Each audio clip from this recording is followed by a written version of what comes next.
อ่ะสบายดีเนาะวันนี้เราจะมาเรียนเกี่ยวกับ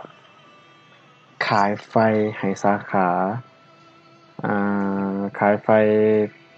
มีขายไฟภายในประเทศและต่างประเทศโอเค let's go เอปี50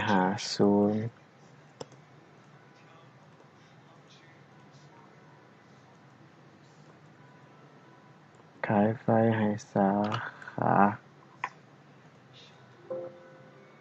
181สาขาเฮาเนาะเดปิด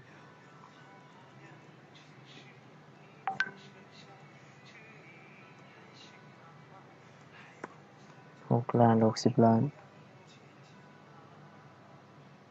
6 ล้าน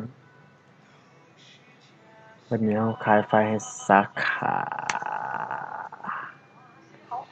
187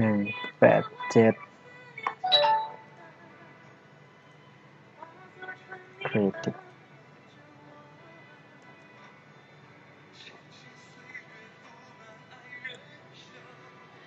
渐渐放飞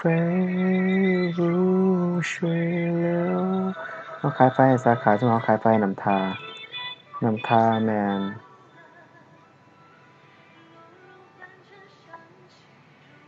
53โอเคขายเท่าใด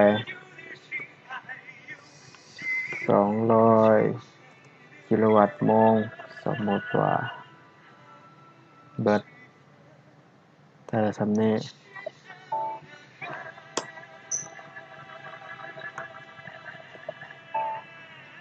ตัวนี้มันขายไฟให้สาขาตัวนี้ขายไฟภายใน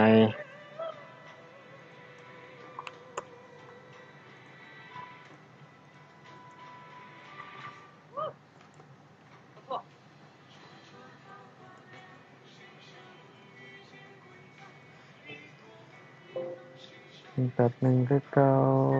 เดบิต70 ล้านฮอดปาน15 ล้านซะ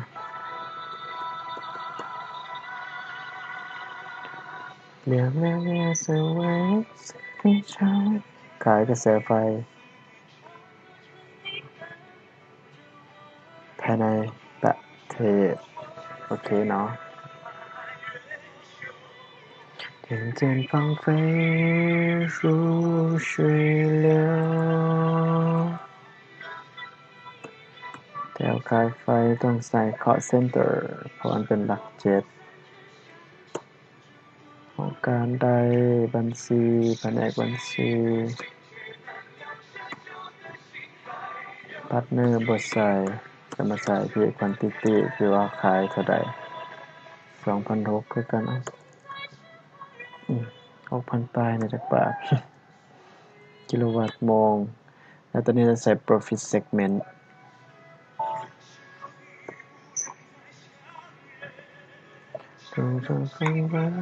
ขายไฟเขาเป็นลูกค้าเขาจะใส่ลูกค้าตาภายในประเทศจะเป็น D customer นี่ขายไฟภายในเด้อ D customer เขาขายให้กับเจ้าเป็นประเภทใดประเภทที่อยู่อาศัยบ่ธุรกิจขายทั่วไปธุรกิจศึกษาธุรการสากลธุรกิจบันเทิงบริหารส่วนค่าไฟชั่วคราวให้กับเจ้าส่วนมากจะเป็นธุรกิจเขาขายเขาธุรกิจนี้ปึ๊บถ้าเรารู้เราก็ใส่ถ้าเราบ่รู้เราก็บ่ใส่ตัวบ่เทรด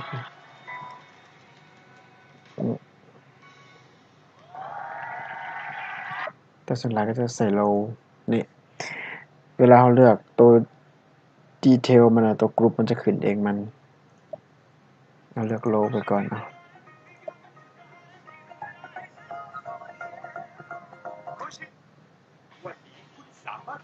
เราก็ simulate เซฟแล้วบัดนี้ขายไฟต่างประเทศ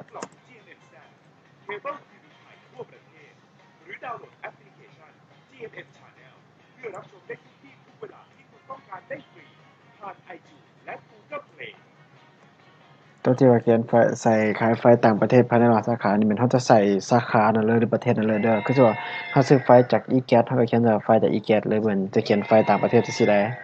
มันไม่ถูกอันนี้แค่ตัวอย่างซื่อๆ181เอาตัวเลขตัวนี้เลยซะเอาเบิดขายไฟต่างประเทศนี่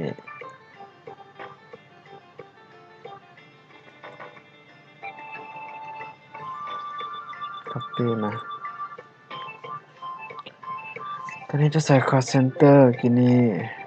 บัญชีพาร์ทเนอร์บ่ใส่คนอีสานน้ำใจดียึดมั่นประเพณีน้ำใจดี 6,000 โอ้ย 7,500 กิโลวัตต์โมงได้ทำบุญคือสุขใจเนาะ Detail F Supplier ตัวนี้Detail F Customer หมายความเป็นลูกค้าเขาขายไฟให้ไผให้กัมพูเชียให้เมียนมาให้น้ำเงิมมาเป็นตาแจกนะขายไฟเมียนมาสมมุติว่าต้นเผิงท่าขี้เหล็กแล้วจบความสำคัญของมันถ้าว่าเราบ่เลือก Detail Customer Detail D Supplier เลยนะบทรายงานของ SEO มันจะบ่ขึ้นขายกระแสไฟหรือว่าซื้อกระแสไฟฉะนั้นทุกเทื่อเวลาเราเฮ็ดเกี่ยวกับซื้อขายกระแสไฟเราต้องใส่ให้เขาเจ้าแล้วใส่ quantity กับ base unit of measure พร้อมออกเสียงมั่วโอเคนั่นแหละก็ simulate save จบเท่านี้เนาะขายไฟต่างประเทศภายในประเทศและระหว่างสาขาบ๊ายบายขอบใจ